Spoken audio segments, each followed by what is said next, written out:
श्री परमात्मने नमः। श्री गणेशाय नमः। श्री सरस्वत्यै नमः। श्री गुरुभ्यो नमः।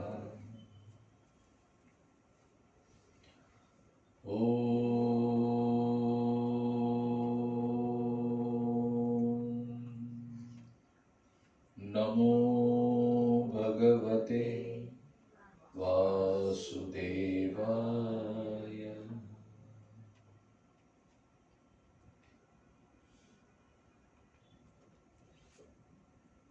ॐ पार्थाय प्रतिबोधितां भगवता नारायणेन स्वयं व्यासेन ग्रथितां पुराणमुनिना मध्ये महाभारते अद्वैतामृतवर्षिणीं भगवती अष्टादशाध्यायिनी अम्ब त्वामनुसन्दधामि भगवद्गीते भवद्वेषिणी। नमोऽस्तु ते व्यासविशालबुद्धे फुल्लारविन्दायतपत्रनेत्रे येन त्वया भारततैलपूर्णः प्रज्वालितो ज्ञानमयः प्रदीप प्रपन्ना परिजाताय स्तोत्रवेत्रैकपाणये ज्ञानमुद्राय कृष्णाय गीतामृतदुहे नमः। सर्वोपनिषदो गावो दोग्धा गोपालनन्दनः पार्थो वत्ससुधीर्भोक्ता दुग्धं गीतामृतं महा। वसुदेवसुतं देवं कंसचाणूरमर्दनं देवकी परमानन्दं कृष्णं वन्दे जगद्गुरुं। भीष्मद्रोणतटा जयद्रथजला गान्धारिनीलोत्पला शल्यग्राहवती कृपेण वहिनी कर्णेन वेलाकुल अश्वत्थामविकर्णघोरमकरा दुर्योधनावर्तिनी सोत्तीर्णां खलु पाण्डवाण्डवनदी कैवर्तकः केशव पाराशर्यवचः सरोजममलं गीतार्थगन्धोत्कटं नानाख्यानककेशरं हरिकथा सम्बोधनाबोधितम् लोके सज्जनषट्पदैरहरः पेपीयमानं मुदा भूयात् भारतपङ्कजं कलिमल प्रध्वंसनं श्रेयसे मूकं करोति वाचालं पङ्गुर्लङ्घयते गिरिं यत्कृपातमहं वन्दे परमानन्दमाधवम् यं ब्रह्मा वरुणेन्द्ररुद्रमरुतः स्तुन्वन्ति दिव्यैस्तवैः वेदैः साङ्गपदक्रमोपनिषदे गायन्ति यं सामगाः ध्यानावस्थिततद्गतेन मनसा पश्यन्ति यं योगिनो यस्यान्तन्न विदुसुरासुरगणा देवाय तस्मै नमः देवाय तस्मै नमः। स्वामी श्री प्रेमपुरी महाराज की जय।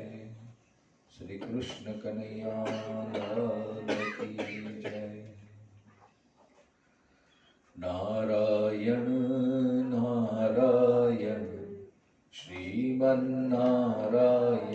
नारायण नारायण नारायण श्रीमन्नारायण नारायण नारायण नारायण भज मन नारायण नारायण नारायण नारायण भज मन नारायण नारायण नारायण नारायण जय जय नारायण नारायण नारायण नारायण जय जय नारायण नारायण नारायण नारायण श्रीमन्नारायण नारायण श्रीमन्नारायण नारायण। सुरासुरा सेवित पाद पंकजा करे विराजत कमनीय पुस्तिका विदेश पत्नी कमलासन प्रिया सरस्वती नृत्य तुवाच में सदा। ओ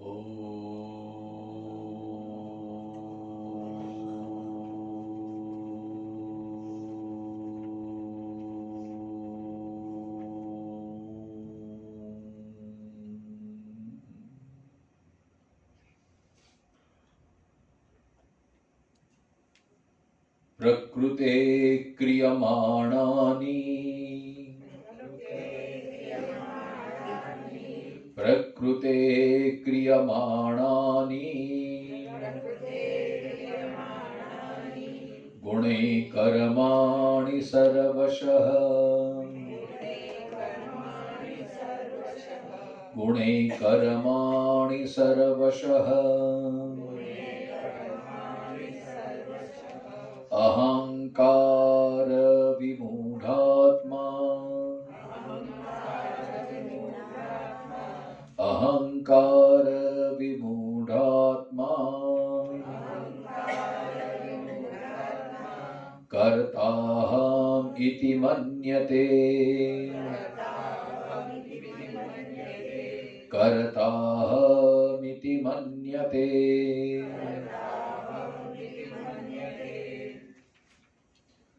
प्रकृते प्रकृति प्रधानम सत्वरजस्तमसाम गुणानाम साम्यावस्था तस्या प्रकृते है। सत्व रज और तम इन तीन गुणों की जो साम्यावस्था है उसका नाम प्रधान या प्रकृति है। गुणे ही विकार ही कार्यकरण रूपे ही क्रियमाणानि कर्माणि लौकिकानि शास्त्रीयानि च सर्वशः सर्व प्रकारे ही। मतलब ये जो प्रकृति के तीन गुण हैं सत्व रज और तम, इन्हीं को ही प्रकृति कहते हैं, इन्हीं को ही माया कहते हैं। अब देखो अलग अलग वेदांतों में सांख्य में अलग अलग नाम से संबोधन किया जाता है, लेकिन तत्व एक ही है। आप चाहे प्रकृति कहो, आप चाहे माया कहो, आप चाहे योग माया कहो, चाहे अविद्या कहो, ये सब समानार्थी शब्द यही है, प्रकृति। तो ये प्रकृति में 3 गुण रहते हैं, सत्व, रज और तमः। और उस प्रकृति के गुणों से अर्थात कार्य और कारण रूप समस्त विकारों से लौकिक और शास्त्रीय संपूर्ण कर्म सब प्रकार से किए जाते हैं। अब प्रकृति क्या है उसका भी नीचे दिया, आकाश, वायु, अग्नि, जल, पृथ्वी तथा शब्द, स्पर्श, रूप, रस, गंध, इसका नाम कार्य है। आगे भगवान गीता में ये चर्चा करेंगे, अष्टधा प्रकृति की, शायद 7वें 8वें अध्याय में आता है श्लोक। तो ये प्रकृति जो है अपना गुण और स्वभाव के कारण, इसी से सारा ये कर्म होता रहता है। अहंकार विमूढ़ात्मा कार्य कारण संघातात् आत्म प्रत्यय अहंकार तेन विविधम नानाविधम मूढ़ आत्मा अंतःकरणम यस्य स अयम कार्य करण धर्मः कार्य करणाभिमानी अविद्यया कर्माणि आत्मानि मन्यमानः तत्तत् कर्मणाम अहम कर्ता इति मन्यते।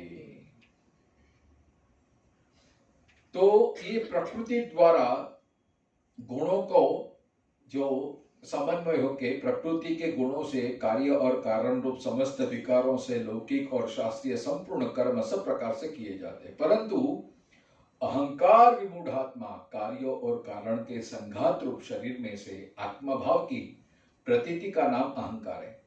उस अहंकार से जिसका अंतःकरण अनेक प्रकार से मोहित हो चुका है, ऐसा देहेंद्रिय के धर्म को अपना धर्म मानने वाला देहाभिमानी पुरुष अविद्यावश प्रकृति के कर्मों को अपने में मानता हुआ उन कर्मों का मैं करता हूं ऐसा मान बैठता है।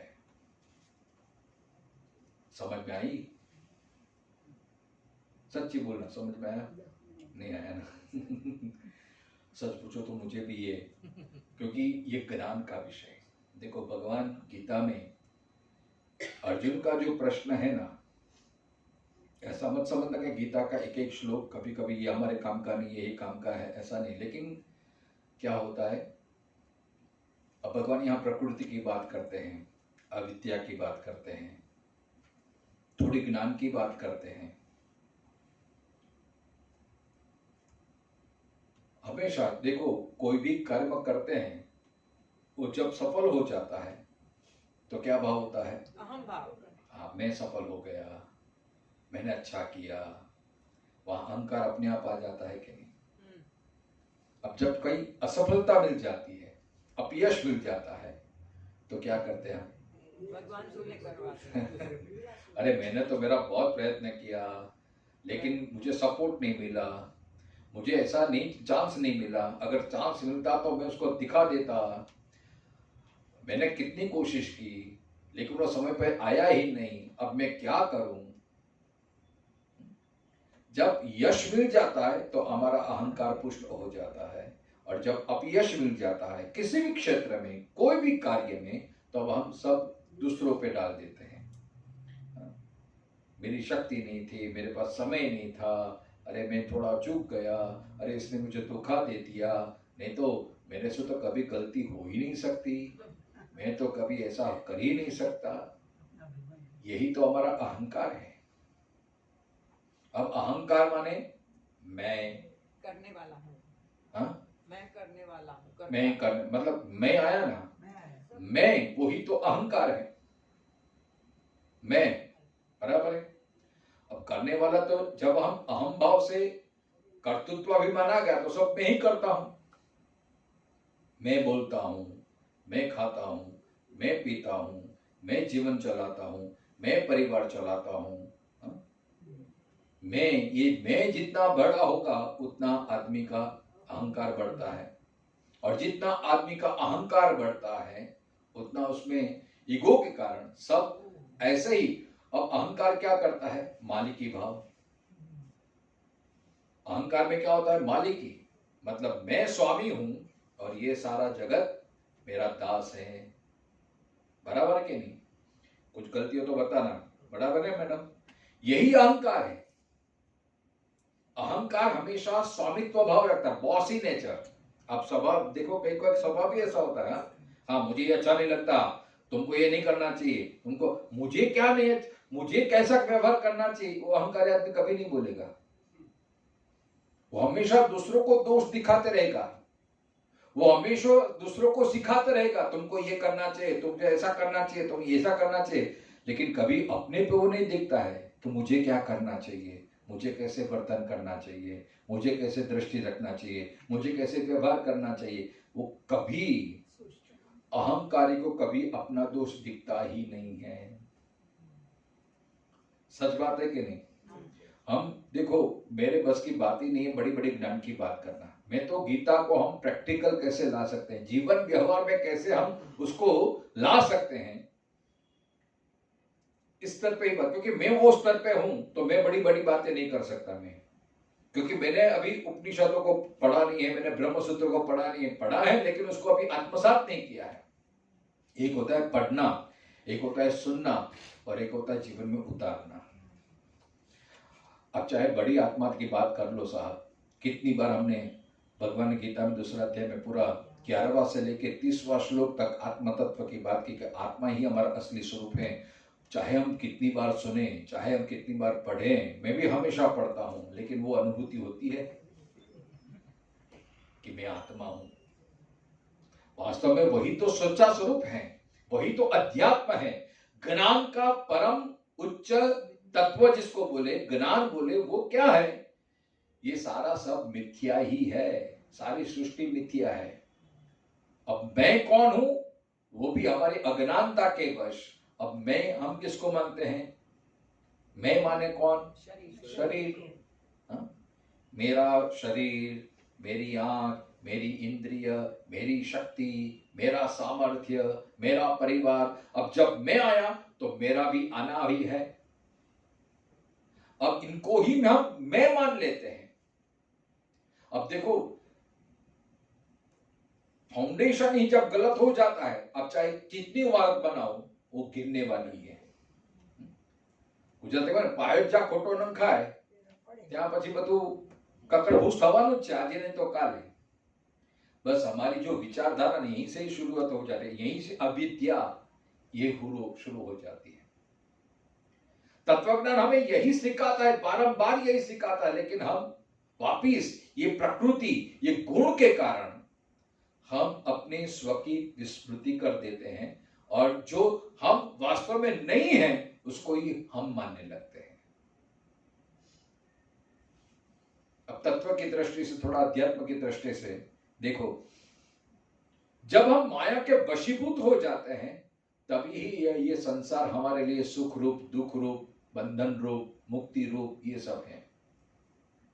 हमारा ज्ञान, चाहे सांख्य हो, वेदांत हो, उपनिषदों का ज्ञान ये कहता है कि हम वो परमात्मा के अंश हैं, जो 15वें अध्याय में भगवान कहते हैं ममैवांशो जीवलोके जीवभूत सनातन।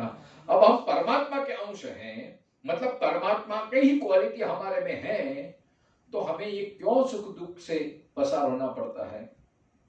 कभी खुशी, कभी गम, कभी सफलता, कभी निष्फलता, कभी एकदम उत्साह, कभी एकदम उदासी, कभी जीवन एकदम भाग भाग लगता है, और कभी एकदम जीवन निरर्थक लगता है। ऐसा क्यों होता है? जब हम परमात्मा के अंश हैं तो ऐसा इसलिए होता है कि जब जब हमारी स्व की विस्मृति हो जाती है, हम अपने आप को भूल जाते हैं और प्रकृति का ही अंश हम मानने लगते हैं, इसलिए सब गड़बड़ हो जाती है। अब प्रकृति यहाँ पे अच्छा है बताया कि आकाश, वायु, अग्नि, जल, पृथ्वी, फिर उनके जो गुण धर्म है, क्वालिटी है, तो शब्द, स्पर्श, रूप, रस और गंध, इनका कार्य है। आकाश है तो वायु है, पृथ्वी है तो गंध है, अग्नि है तो तेज है, रूप है, वायु है तो स्पर्श है, आकाश है तो शब्द है, ये इनका विषय है। शब्द को सुनना है तो थोड़ा स्पेस चाहिए, तभी आप शब्द की उत्पत्ति हो सकती है। तो ये सब मिश्रण से पूरी सृष्टि बनी है और इसी के ही मिश्रण से हमारा शरीर भी बना है। अब जब हम माया की बात करते हैं, प्रकृति की बात करते हैं, तो ये शरीर भी एक प्रकृति ही है। हमारा शरीर भी पंच तत्वों से ही बना है, पृथ्वी, जल, तेज, वायु और आकाश। हमारे में जल भी है, हमारे में आकाश भी है, वायु भी है। तो ये सब शब्द, स्पर्श, रूप, रस, गंध, हमारी जो 5 इंद्रियां हैं, इससे नाक से हम घ्राणेन्द्रिय मतलब सूंघना कार्य करते हैं, जिह्वा से हम रस का कार्य करते हैं, स्वाद लेते हैं, त्वचा से हम स्पर्श का सुख लेते हैं, कर्ण से श्रवण इंद्रिय का हम श्रवण का लाभ लेते हैं।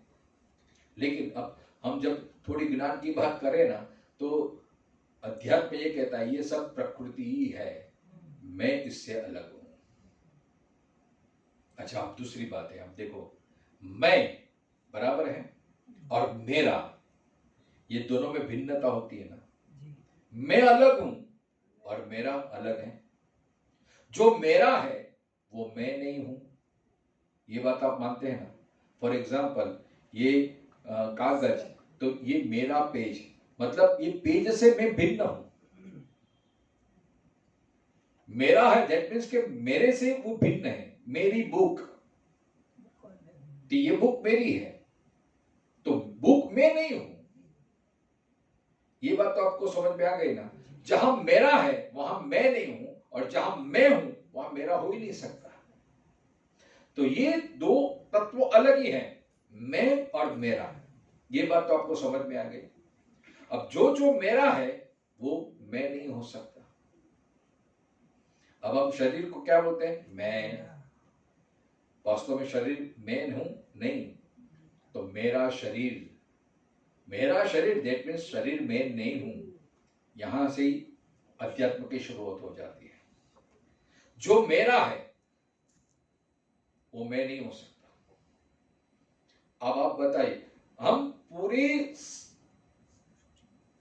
5-6 घंटे तक हम लॉन्ग ड्राइव पर जा रहे हैं, गाड़ी में बैठे हैं, 5-6 घंटे तक बैठे हैं, फिर भी एहसास नहीं होता कि ये गाड़ी में हूं, क्योंकि हमें ज्ञान रहता है कि गाड़ी में बैठने वाला मैं अलग हूं और गाड़ी अलग है। इतने सालों से हम घर में रहते हैं, कभी ये प्रतीति नहीं होती अरे घर में हूं। मैं घर में रहने वाला, मैं मालिक हूं। एक घर मेरा एक साधन है, मतलब मेरा है, मतलब मैं घर नहीं हूं। लेकिन जहां शरीर की बात आ जाती है तो शरीर को हम मैं समझ बैठते हैं। वही सबसे बड़ी गलती, यही माया है, इसको ही अविद्या कहते हैं। वो जीव जो शुद्ध सत्व स्वरूप है, निर्गुण, निराकार, निर्दोष, वो अपने आप को माया के अधीन होने के कारण वो शरीर को ही मैं मानने लगता है। यही बात उपनिषदों में, वेदांत में समझाने का प्रयास किया है। द्वा सुपर्णा सयुजा सखाया, मतलब एक वृक्ष पे 2 पंखी बैठे हैं, एक जीवात्मा, एक परमात्मा। अब परमात्मा में जो क्वालिटी है वो हम में भी है, लेकिन गड़बड़ कब हो जाती है? जो परमात्मा है वो साक्षी भाव से देखा रहता है, सब कुछ देखता है साक्षी भाव से, वो कहीं लिप्त नहीं होता, न किसी को अपना मानता है और न मेरा वो अधिकार करता है, वो सिर्फ देखता रहता है। इसलिए वो सब कुछ देखते हुए अलिप्त रह सकता है, क्योंकि वो मुक्त है, उनका स्वभाव ही है मुक्त। लेकिन जो जीवात्मा है वो देखता है, आजू बाजू दृष्टि करता है, कहीं कहीं फल है तो खाने की चेष्टा करते हैं, उसको इच्छा नहीं होती, अरे ये कैसा है, ये रंग बहुत अच्छा है, अरे इनको जरा चखना चाहिए, ये करना चाहिए। जब इच्छा उत्पन्न होती है फिर वहां से कर्म की शुरुआत हो जाती है। बस वहीं से प्रकृति अपना कार्य शुरू कर देती है। तो जो जीवात्मा है वो अपने स्व की विस्मृति हो गई, जो उसका सच्चा स्वरूप है वो भूल जाता है और फिर अपने आप को प्रकृति का अंश मानने के कारण बस ये मेरे से ही हो रहा है, मैं ही कर रहा हूं। जैसे स्वप्न में हम सपने का देखते हैं जब तक स्वप्न अवस्था है तब तक वो सच्चा लगता है कि नहीं, सत्य लगता है कि नहीं।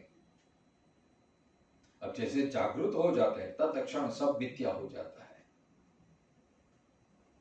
लेकिन जब तक स्वप्न अवस्था में है तब तक ये सब सत्य भासता है। अब जागृति में अभी जो हो रहा है हमारे साथ वो हमें प्रत्यक्ष दिख रहा है, क्योंकि अभी जब तक हम जागृत अवस्था में, अब वो मोह अवस्था में, अज्ञान अवस्था में, इसलिए हमें ये सब होता है, सब मेरा ही है, सब मेरा परिवार है, सब मेरे से ही चलता है, यही एक अहंकार बना रहता है। मैं सृष्टि में आया हूं, मुझे ये भुगतना है, मुझे ये करना है, मुझे वो करना है, ये करना है, वो प्रकृति हमें नचाती रहती है। अब प्रकृति, अब देखो यहाँ सत्व, रज और तम, ये 3 गुण हैं। अब जो जैसा गुण होगा वैसी क्वालिटी, अब उसके लिए आपको 14 अध्याय का अभ्यास करना पड़ेगा, गुणत्रय विभाग योग। सत्व गुण किसको बोलते हैं, रजोगुण किसको बोलते हैं, तमोगुण किसको बोलते हैं, पूरा अध्याय देखो। जहां जहां भगवान ने बात की है ना, हमें पल्ले ना पड़े तो थोड़ी पेशेंस रखनी चाहिए, हमारा अभ्यास चालू रखना चाहिए। जैसे जैसे आप आगे बढ़ेंगे तो आपका प्रश्न का जवाब आपको आ जाएगा। जैसे आप ये अपने प्रश्न पूछा, 100 गाली क्यों ऐसे किया, लेकिन हो सकता है कि हमारा ज्ञान अधूरा हो। आप अन्य पुराणों का अभ्यास करेंगे, आगे ऐसे बात होगा, भगवान ने ही उनको वरदान दिया था कि 100 तक हूं मैं तुम्हें बर्दाश्त करूंगा, और 100 होने के बाद मैं ये करूं, तो कुछ ना कुछ वहां संकेत मिल जाता है। लेकिन हमारा अभ्यास कम रहता है, और कुछ ऐसा ही पढ़ना पड़ा और नहीं आया, फिर हम कंफ्यूज हो जाते हैं, फिर बंद करते हैं, ये अपने पल्ले वाली बात। लेकिन सही रास्ता क्या है, हमें छोड़ना नहीं है, हमें आगे बढ़ते ही रहना है, आगे बढ़ते ही रहना, आगे बढ़ते रहना है। अब देखो, ये मैं विषयांतर नहीं कर रहा हूं, ये विषय के अनुरूप ही है, क्योंकि जब जब हमारे जीवन में कोई भी कठिनाई आती है, कोई भी मुश्किलें आती हैं, कोई भी प्रतिकूल संजोग आते हैं, तो हम पानी में बैठ जाते हैं, हम निराश हो जाते हैं, या तो जो हमें सही करना चाहिए वो नहीं करते हैं और उससे विपरीत करने लगते हैं। इससे और हमारा पतन हो जाता है, और हमारी बुद्धि, हम प्रकृति के और वश हो जाते हैं, और दुखी हो जाते हैं। इसलिए भगवान आगे के श्लोक में क्या कहते हैं, न बुद्धि भेदम जनेत अज्ञानाम कर्म संगीनाम, किसी के बुद्धि में भेद उत्पन्न नहीं करना चाहिए। किसको, ज्ञानी को। अब जो ज्ञानी है, जो जिसने पीएचडी की है, अब वो जो 8वीं 10वीं कक्षा में है, अब उसको उसी से पे ज्ञान देना चाहिए कि नहीं। कई के लोगों का इतना अहंकार होता है ना, अरे तुम्हें इतना ही पता नहीं, इतना भी पता नहीं, अरे तू क्या है, तेरी जिंदगी पानी में गई। एक बड़ा, मुझे याद आया, एक पंडित, महापंडित बैठा था, वो नौका पार कर रहा था, नाविक नाव चला रहा था, और बात बात में उनका चर्चा चली। बोले कि तुम कुछ पढ़े लिखे हो? बोले नहीं। अच्छा, कुछ पढ़ा बड़ा है? तुमने रामायण पढ़ी है? नहीं। बोला नहीं। अरे रामायण नहीं पढ़ी, तुम्हारी 10% जिंदगी पानी में गई। फिर बोला महाभारत पढ़ा है? नहीं। महाभारत नहीं पढ़ा? अरे तुम्हारे 25% पानी में गई। गीता पढ़ी है? गीता नहीं पढ़ा, 50% तुम्हारे पानी में। तुमने किया क्या?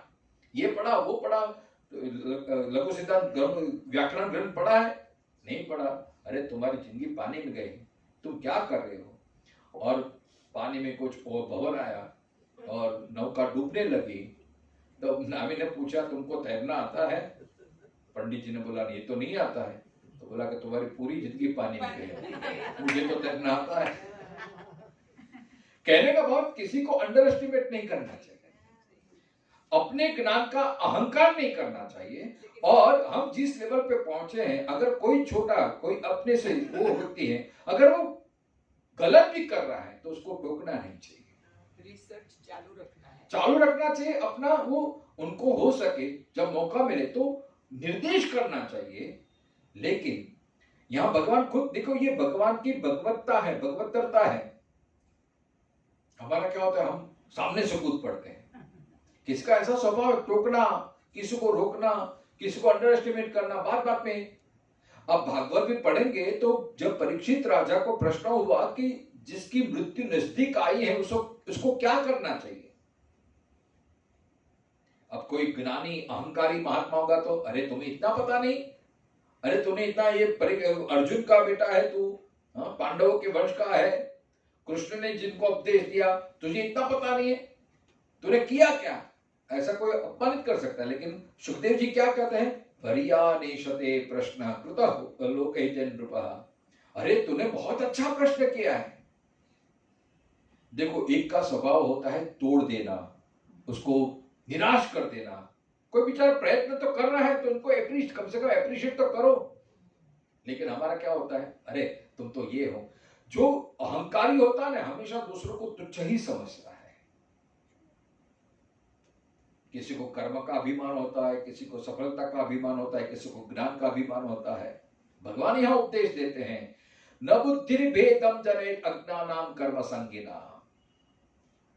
कर्म किस प्रकार करना चाहिए भगवान ने पूरा रिसर्च करके बताया है अर्जुन को।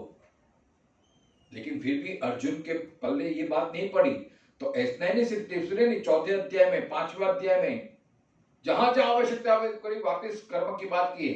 अरे 18वें अध्याय में भगवान ने कर्म की बात की है। कर्म बहुत ही गहन विषय है। अब आगे भगवान ने बोल दिया कि कर्मण्येवाधिकारस्ते मा फलेषु कदाचन, और जो ज्ञानी होता है उसके लिए कर्म बंधन रूप नहीं हो सकता है, क्योंकि उसमें अहंभाव नहीं होता है, उसमें कोई अटैचमेंट नहीं होता है, उसे कोई पाने की चाह नहीं होती है। फिर आपके जो कर्म हो जाएंगे वो लोक संग्रह के लिए हो जाएगा, वो कर्म आपका भगवती हो जाएगा।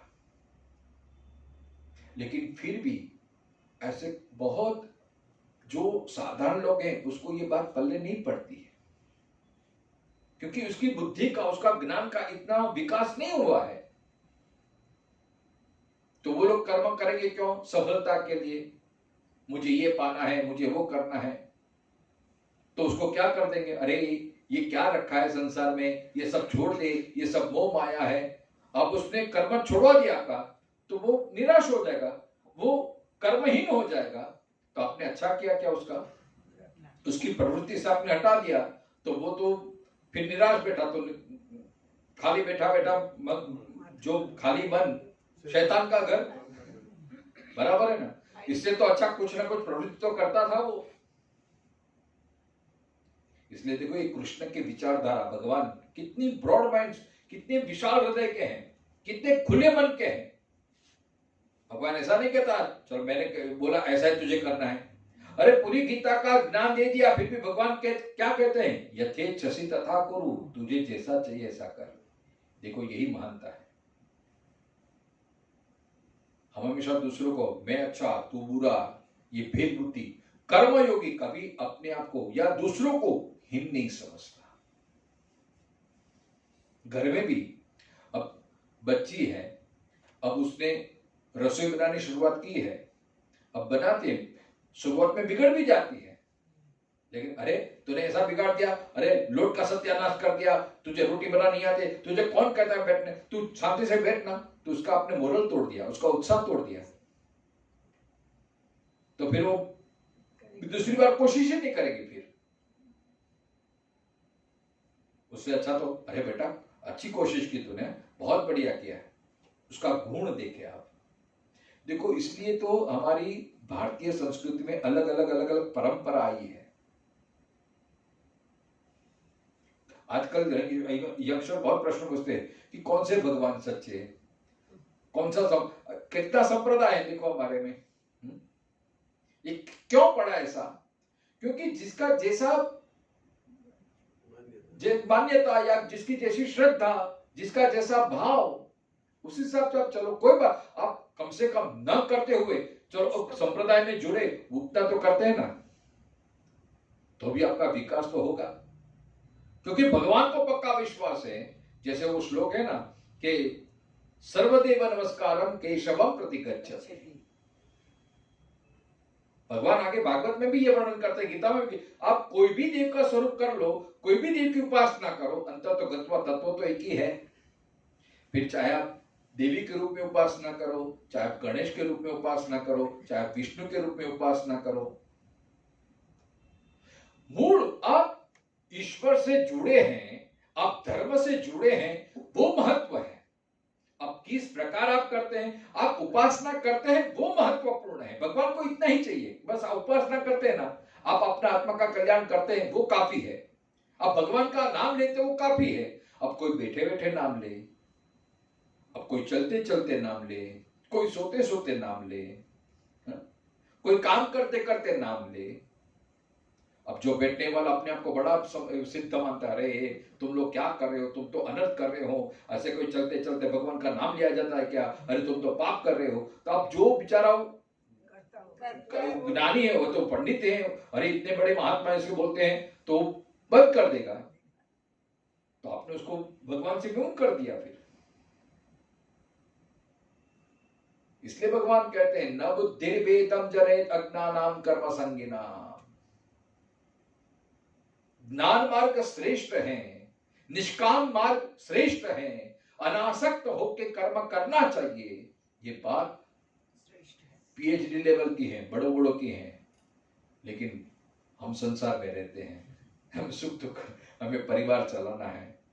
तो लेकिन जो तत्व है ना, वो अगर आपके जीवन में आ गया, फिर चाहे सकाम हो या निष्काम हो, आपको फल तो मिलेगा। चलो अध्यात्म की बात छोड़ो, ज्ञान की बात छोड़ो, आपको जीवन में सफलता पानी है तो भी कर्म तो करना पड़ेगा कि नहीं? कुछ भी चाह है आपके संसार की, अब हम एकदम आध्यात्मिक दृष्टि से नहीं, हम सांसारिक दृष्टि से ही बात करेंगे हम, क्योंकि हम सब संसारी हैं, हम सब वो लेवल में पहुंचे ही नहीं है। तो कर्म तो करना पड़ेगा। बिना कर्म किए, बिना प्रयास किए, बिना पुरुषार्थ किए कोई भी आपको फल मिलने वाला है नहीं। वो सुक्ति आता है नहीं, सुप्तस्य मुखात् प्रविशति मृगाः। सिंह सोचे कि मुझे शिकार करना है, अब सोता रहेगा तो क्या उसको शिकार मिलेगा? सिंह को भी अपना पेट भरने के लिए शिकार करना पड़ता है, भागना पड़ता है उसके पीछे। तो हम व्यावहारिक दृष्टि से भी देखें तो कोई भी जीवन में सफलता प्राप्त करनी है तो कर्म करना ही पड़ेगा। ऐसा नहीं कि हम कर्म ना करो और सब कुछ अपने आप आ जाए, बस अपनी झोली में आ जाए सब, ऐसा हो ही नहीं सकता। कोई भी, चाहे सांसारिक आपको कोई कामना है तो उसके लिए भी पुरुषार्थ करना पड़ेगा। ये गीता का सिद्धांत है कि कर्म तो करना ही पड़ेगा। संसार को पाना है तो भी कर्म करना पड़ेगा, और भगवान को पाना है तो भी कर्म करना पड़ेगा। हाँ, कर्म अलग हो सकता है। अब कर्म भी आप कुछ भी करके भगवान को पा सकते हैं। अब देखो, कर्म बंधन का कारण नहीं है, लेकिन कर्म किस तरह से आप देखते हैं। 3 बातें होती हैं, कर्ता, क्रिया और कर्म। मैं तो बिल्कुल सामान्य स्तर पे आपको बता रहा हूं, ये कर्म की बहुत गहरी गहरी बातें हैं, लेकिन सामान्य स्तर पे हम समझने का प्रयत्न करें तो कर्ता, क्रिया और कर्म, ये 3 बातें होती हैं। अब कर्ता और क्रिया में इतना गुण दोष नहीं है। जैसे फॉर एग्जाम्पल रोटी बनाना ये क्रिया हो गई। मैं रोटी बना रहा हूं, चलो अहम भाव आ गया, मैं रोटी बना रहा हूं, ये क्रिया हो गई। अब कर्म क्या बनता है? कर्म कब बनता है? रोटी बनानी, जिसमें अहम भाव भी आ कि मैं रोटी बना रहा हूं, और उद्देश्य हेतु, मैं रोटी क्यों बना रहा हूं या क्यों बना रही हूं। अब जो उद्देश्य है उससे हमारा कर्म बनता है। अब गीता में 3 प्रकार के कर्म की बात की है। भगवान कहते हैं ना कि एक तो स्वकर्म, मतलब जो अपना नियत कर्म है, प्रकृतिवश जो आपकी ड्यूटी है, जो आपके फर्ज है, तो वो कर्म आपको करना है। एक कर्म होता है सत्कर्म, और एक होता है असत कर्म, और एक होता है साधारण कर्म, जो संसार चलाने के लिए करना पड़ता है, सृष्टि चलाने के, जो भी आप व्यवहार करते हैं व्यावहारिक, वो सब कर्म होता है। तो 3 प्रकार, एक सत्कर्म, एक साधारण कर्म और एक असत कर्म। अब आप रोटी बना रहे हैं, अब रोटी बनानी वो क्रिया हो गई। अब रोटी क्यों बना रहे हैं? भाई परिवार का पेट पालना है, मुझे मेरा पेट पालना है, तो ये कर्म हो गया, साधारण कर्म, जो क्रिया के रूप में, जो प्रकृतिवश, जो सबको करना पड़ता है, तो ये आपका साधारण कर्म हो गया। उसमें न पाप है न पुण्य है, एक अपनी ड्यूटी, मैं परिवार के लिए करता हूं तो ये आपकी ड्यूटी है, आप नहीं करेंगे तो कौन करेगा फिर? तो आपका एक कर्तव्य हो गया, एक कर्तव्य कर्म हो गया, जो जीवन व्यवहार चलाने के लिए आपको करना ही पड़ेगा और कोई चारा ही नहीं है। तो एक कर्म होता है स्वसुख के लिए, उसको फिर आप स्वसुख बोलो, कर्तव्य बोलो, जो आपकी ड्यूटी बोलो, वो होता है, वो तो सबको करना पड़ता है।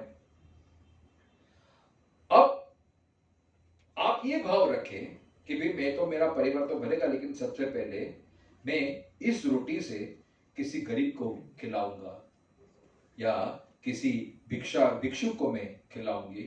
तो ये रोटी बनाने प्रक्रिया, आपने जो रोटी दूसरों को खिलाया ये भाव से, मैं गरीब को खिलाऊंगा या किसी भूखे को खिलाऊंगा, तो ये आपका सत्कर्म हो गया, बराबर, ये आपका पुण्य कर्म हो गया। और ये रोटी और उसमें आपने जहर मिलाया और शत्रु को मारने के लिए खिलाया, तो ये आपका पाप कर्म हो गया।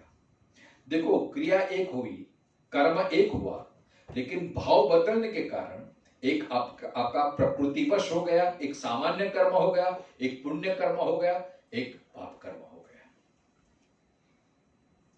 कर्म क्या है? रोटी बनाना, लेकिन आपका भाव जैसा हुआ ऐसा।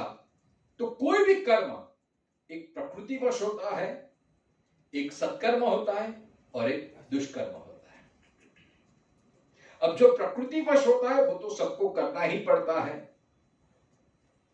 जैसे अर्जुन है, राजा है, क्षत्रिय है, तो क्षत्रिय स्वे स्वे कर्म स्वभावतः, जो अपने स्वभाव, जो अपनी प्रकृति, जो अपनी नियति, उस हिसाब से आपको कर्म करना ही पड़ेगा। वो आपका परिवार है, आपका संसार है, तो आपको संसार करने में, आप धंधा करो, आप नौकरी करो, आप घर बार चलाओ, तो जो भी आप करते हैं वो एक प्रकृति कर्म है, साधारण कर्म हो गया है। और दूसरा एक पाप कर्म होता है, कभी कभी अपने स्वार्थ के लिए हम कुछ गलत कर देते हैं, कुछ ये कर देते हैं, वो सब जमा होता है। तो परहित के लिए करते हैं या पर अहित के लिए करते हैं, वो पाप और पुण्य के रूप में अभिरत होता है। अब वो कर्म वापिस उसके फल भुगतने के लिए आपको वापिस सृष्टि में आना पड़ता है। जो आप अपनी आजीविका चलाने के, जीवन निर्वाह के लिए जो आप कर्म करते हैं, उसका कोई सुख, मतलब पाप पुण्य उसका कोई नहीं होता है, वो स्वाभाविक कर्म होते हैं, जो क्रिया सबको बोलते, जैसे शरीर है तो आप नित्य स्नान करते हैं, दांतों के, ये शरीर शुद्धि के लिए जो वो सब क्रिया के रूप में आते हैं, क्रिया का कोई परिणाम नहीं होता है। लेकिन जब उद्देश्य स्वसुख की भावना आ गई, परहित की भावना आ गई या परहित की भावना आ गई, तो वो सब कर्म सुख दुख का, जन्म मृत्यु का, बंधन का कारण बनता है, बराबर है। तो ये बात है। तो अब चाहे आप पुण्य प्राप्ति के लिए कर्म करो, चाहे आप स्वसुख के लिए कर्म करो। अब हम तो इतने तो प्रेमपुरी में हैं, तो यहाँ कोई शत्रु भाव से तो आया नहीं है, क्योंकि मुझे पक्का विश्वास है कि हम वो असत प्रवृत्ति, पर अहित की भावना यहाँ पे कोई नहीं रखता, वो तो सब पाप है, वो तो सब, इतने अधम तो हम है ही नहीं, तो उस पर हम विचार नहीं करें। हम इतना ही विचार करें कि स्वसुख के लिए हम जो भी कर्म करते हैं या परोपकार के लिए कर्म करते हैं, वो अच्छा है, परोपकार लिए करना, पुण्य कर्म करना, कि चलो हमने किसी की मदद कर दी, वो कर दी, तो वो भी है। लेकिन गीता में एक तीसरी कर्म की व्याख्या की है, लोक संग्रह में वापी, 3 बार। ये लोक संग्रह माने क्या? लोगों का भला हो और जिससे समाज संगठित बने, जिससे समाज उन्नत बने, जिससे समाज एक व्यवस्था चलती रहे, इसके लिए आप कर्म करते हैं। अब देखो, आपको कोई अपेक्षा नहीं है, अब आपका पेट भरा हुआ है, आप संतुष्ट हैं, तो फिर आप रोटी क्यों बनाएंगे? अच्छा, ऐसा कोई ऐसी इच्छा भी नहीं है कि चलो मुझे पुण्य कर्म करना है, क्योंकि आपको पुण्य का उद्देश्य भी क्या होता है, अंततो गत्वा स्वसुखी होता है। आज जितने लोग कहते हैं कि मुझे वो पुण्य की प्राप्ति हो, पुण्य की प्राप्ति, क्योंकि वहां पे ऐसा सुना गया कि इस पुण्य से हमें स्वर्ग की प्राप्ति होगी, और स्वर्ग में वहां तो बहुत सारा भोग है, अप्सराएं नाचती हैं, कुछ करना नहीं पड़ता, बैठे बैठे सब मिल जाता है। तो वो भी एक स्वसुख की चाह ही है ना आपकी। अब इस उद्देश्य से आपने काम किया तो भगवान वो फल मिलेगा, क्योंकि जिस भाव से आप, ये कर्म का सिद्धांत है कि फल है वो कोई भी पा सकता है, इसके लिए सबको अधिकार है। आप ऐसा मत समझना कि अमुक व्यक्ति कर्म करेगा तो उसको ये फल नहीं, कोई भी व्यक्ति फल पा सकता है, क्योंकि भगवान कभी किसी के प्रति पार्शियलिटी नहीं रखते हैं। कई लोग प्रश्न करते हैं भगवान ने रावण को क्यों इतना ये कर दिया, हिरण्यकशिपु को इतनी देर क्यों कर दी, क्योंकि उसका फल का, उनका कर्म का प्रभाव है। अब देखो रावण भी तप करता है, हिरण्यकशिपु भी तप करता है, और तप के परिणाम स्वरूप वो उतने पावरफुल हो जाते हैं कि भगवान को भी राह देखनी पड़ती, तुरंत नहीं मार देते, नहीं तो भगवान का सामर्थ्य नहीं, ऊपर बैठे बैठे उसका हार्ट फेल कर दे। लेकिन भगवान क्यों देख, क्योंकि जब तक उनके कर्मों का फल, जब तक ये छिन्न नहीं होंगे, जब तक उनकी तपस्या का फल छिन्न नहीं होगा, तब तक भगवान हाथ भी नहीं लगा सकते। ये कर्म का सिद्धांत है। जब तक आपके पास पुण्य का पूंजी है, तब तक आपको सुख, अनुकूलता, प्रशंसा, ये पुण्य किसी भी रूप में आपको सुख देता ही रहेगा, देता ही रहेगा। आप चाहे उसे पीछा भी छोड़ाओ तो भी वो आपको सुख आपके पीछे आएगा ही, क्योंकि आपके भाग्य में वो आपने ऐसे सत्कर्म किए हैं कि मुझे सुखी होना है, मुझे पुण्य लोक की प्राप्ति करनी है। पुण्य भी आदमी इसलिए करता है कि क्या, ताकि सब कुछ अच्छा चले भगवान। तो अभी आपने ऐसे कर्म किए हैं तो वो भी भुगतने के लिए संसार माना पड़ता है। ऐसे योगी के लिए भगवान कहते हैं शुचि नाम श्रीमताम गेहि योग भ्रष्टो विजायते है, किसी श्रीमंत के यहाँ पर पैदा हो जाएंगे, जन्म के साथ ही गोल्डन स्पून से आप सब ये कर लेंगे, सुखी सुख, ऐश्वर्य ऐश्वर्य, ये आपका पुण्य का प्रभाव है। और कभी कभी हमारे मोह के कारण, लोभ के कारण, द्वेष के कारण, ईर्ष्या के कारण हमने कुछ बुरा कर्म किया है, किसी के साथ हमने कुछ ये किया है, और इससे हमारा अहंकार पुष्ट हुआ, कैसा इसको दिखा दिया, अरे इसकी औकात दिखा दी, हमने ये कर दी, तब हमें खुशी होती है। लेकिन वो भी कर्म वो रहता है, और समय आने पर ब्याज समेत, सूद समेत हमको वो भुगतना पड़ता है। इसी को ही बोलते पाप कर्म। और वो पाप कर्म ये दुख के रूप में, निष्फलता के रूप में, उदासी के रूप में, जो जिससे हमको ये सब भुगतना है, जो जो हमने दूसरे के प्रति ऐसी भाव रखा था, वो सब हमें वापिस शुद्ध के साथ वापस आना है। तो यहां भगवान कहते हैं अब हमें, चलो हमारी ऐसी भी स्थिति आ गई, हम गीता पढ़ते हैं, प्रेमपुरी में आते हैं, नित्य सत्संग करते हैं, तो हम कभी पाप कर्म नहीं करते हैं।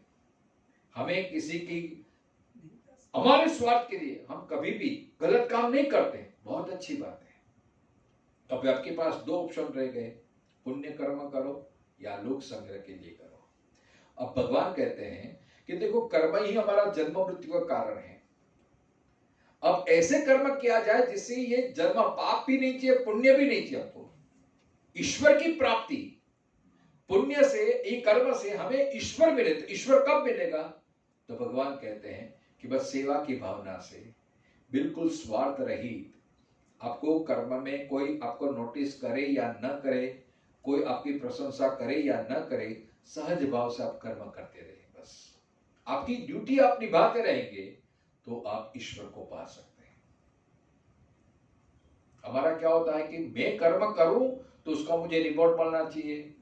अब परिवार में मेरी कोई सुनता नहीं है, मैं कितना कर रही हूं लेकिन कोई मेरे सुनने वाला नहीं है, घर में मेरी कोई वैल्यू ही नहीं है, अपनी इतनी अपेक्षा भी क्यों रखते हैं? देखो अपेक्षा रखी तो सुख दुख आया कि नहीं।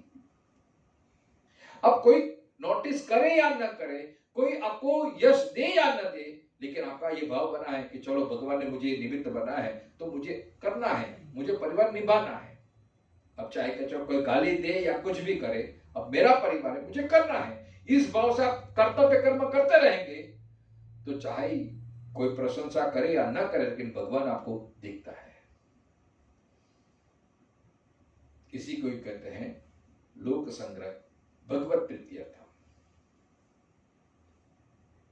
मतलब भगवान पहले तो यही कहते हैं कि अपना जो कर्तव्य है तो निभाना ही, मतलब माँ की, अगर मैं माँ हूं तो मुझे श्रेष्ठ में श्रेष्ठ आदर्श माँ बन के दिखाना है। अगर मैं पिता हूं तो आदर्श पिता बन के दिखाना है।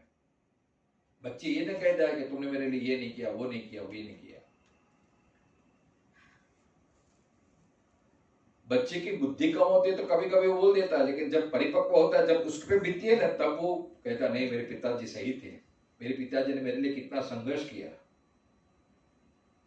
तो आप निष्काम भाव से अपना फर्ज समझ के आप जो कब करते हैं तो वो कर्म आपके लिए हमेशा बंधन रूप नहीं लेता है। तो यहां 3 बातें अब तक भगवान कहते हैं। नियतम कुरु कर्मत्व, मतलब आपके जीवन में प्रकृतिवश प्रारब्धवश जो आपकी नियति आपको लेके आई है, पूर्व जन्म के कुछ ऐसे कर्म किए हैं जिसके परिणाम आपको जिस परिवार में जन्म मिला, जिस क्षेत्र में आपको जन्म मिला, और प्रकृतिवश जो आपका गुण स्वभाव है उसके हिसाब से आपको कर्म करना चाहिए। आप ब्राह्मण है तो ब्राह्मण का कर्तव्य अच्छी तरह से निभाए, आप क्षत्रिय तो क्षत्रिय का धर्म अच्छी तरह से निभाए, आप वैश्य तो वैश्य का धर्म अच्छी तरह, क्योंकि भगवान कहते हैं कि स्वधर्मे निजन्म से या पर धर्मस्तु भयावह। हमारा क्या होता है, अरे मेरे से तो ये अच्छा है, ये अच्छा है, हम कंपेयर करते हैं। अरे दरेक का जीवन अलग है, दरेक का ये अच्छा, ये अलग अलग रहता है। तो अपने काम को कभी हल्का मत समझो, अपने आप को कभी हल्का मत समझो। मैंने पहले भी बोला था ना, हम जो काम करते हैं उसको ही हम निंदा करते हैं। नौकरी करता है तो नौकरी को ही वो गाली देता है, शेख को गाली देगा, अपने साथ कर्मचारी को गाली देगा, अपने आप को कोसता रहेगा। ठीक है, अभी कुछ नहीं मिलता, अभी यहाँ क्या गुजारा करना पड़ता है। तो आप कर्म तो कर रहे हैं, देखो छुटकारा तो है नहीं। अब आप गाली बोलते बोलते निराश होके करेंगे तो वो कर्म आपके लिए बोझदायक हो जाएगा, कंटालरूप हो जाएगा। अब करना ही है तो थोड़ा भाव बदल लो ना, विथ इंटरेस्ट, रस पूर्वक। अब करना है तो अच्छे से अच्छी तरह में क्यों ना करो। ये सब हमें देखो, क्वालिटी हमें सीखनी नहीं है, फल हमको बहुत चाहिए। सरकारी नौकरी मिल गई है, अब नियम से जो नीति है कहती है कि 11 से 5 बजे का समय है तो हम उसमें पंक्चुअल रहते हैं। अब कोई बोलने वाला नहीं है, कोई टोकने वाला नहीं है, तो कभी 11:30, कभी 12, कभी 1 बजे। अब 5 बजे तक काम करना है तो उसमें भी कितना हम काम चोरी करते हैं। फिर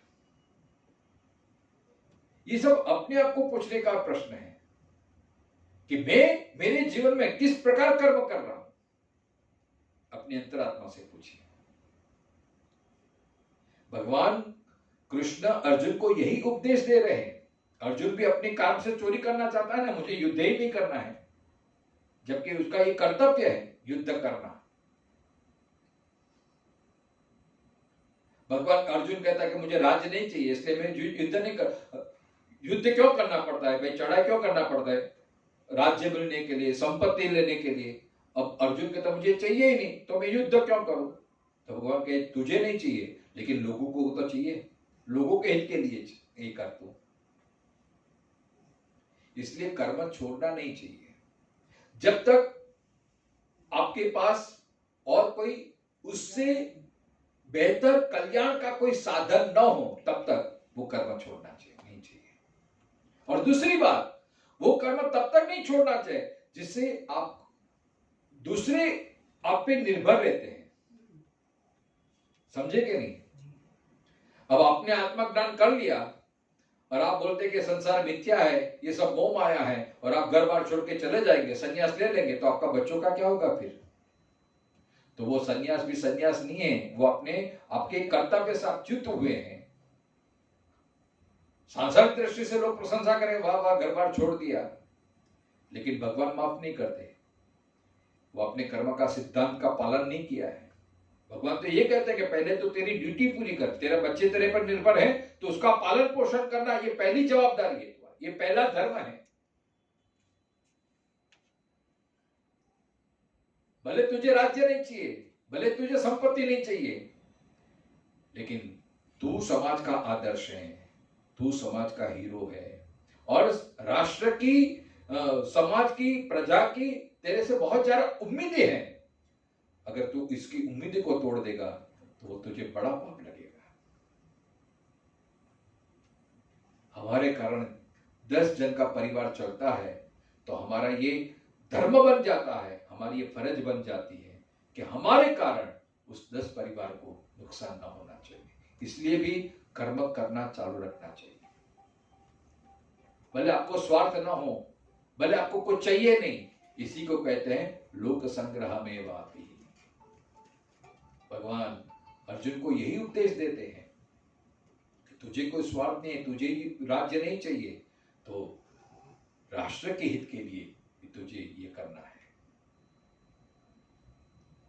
इसलिए कोई ऐसा विद्वान, कोई ऐसा ज्ञानी करता है तो ऐसा नहीं समझना है ये तो हमारे जैसा ही है ना, अरे इसमें मेरे में क्या फर्क है, वो भी ये करे, लेकिन उसका भाव अलग होता है, उसका दृष्टिकोण अलग होता है। हम पैसा कमाता है हमारे स्वसुख के लिए, हम सिर्फ मैं और मेरा परिवार इतना तक ही हम सीमित रहते हैं। जब कोई ज्ञानी होता है, योगी होता है, वो भी पैसा कमाता है, लेकिन उसका दृष्टिकोण अलग होता है कि प्रभु इस संपत्ति से मैं समाज की सेवा करूंगा, मैं राष्ट्र की उन्नति के लिए काम करूंगा, तो उसका पैसा कमाना भी उसके लिए कर्म योग हो जाता है। आपका उद्देश्य क्या है, बस। तो ये इस प्रकार कर्म के द्वारा आप ईश्वर को पा सकते हैं। फिर चाहे कोई भी काम करो आप, लेकिन ये कर्म की गति है और ये कर्म भगवान इस प्रकार कहते हैं कि असक्त रहितम।